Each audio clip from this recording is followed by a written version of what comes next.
आज न्यू कार्यक्रम होस्ट करायचा होता, सो त्याच्यामुळे आधी लूककडे थोडंसं लक्ष दिलं म्हणून सलूनला गेलो. मग त्यानंतर माझा आवडता पार्ट म्हणजे कुकिंगमध्ये थोडासा वेळ दिला आणि मग नंतर BJPचे सदस्य येणार म्हणून खास रांगोळी काढली होती आणि मग त्यानंतर एक खास लूक हा माझ्या प्रोग्रामचा, कारण आता होस्ट करायची वेळ आली होती.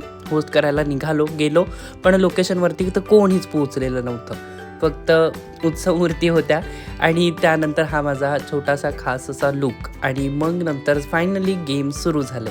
खूप चांगले एनर्जेटिक अशी फॅमिली होती, सो त्याच्यामुळे मजा मलाही येत होती. आजच्या कार्यक्रमात माझ्या अँकरिंगने सर्वांना अश्रू अनावर झाले होते, कारण त्यांचा एकंदरीत आत्तापर्यंतचा संपूर्ण प्रवास मांडण्याचा प्रयत्न मी केला होता, म्हणून सर्वजण अगदी थोडेफार इमोशनल झाले होते. आजोबा आणि नात यांचा एकत्रच वाढदिवस म्हणजे किती सुंदर, आणि हेच मला आज बघायला मिळालं होतं.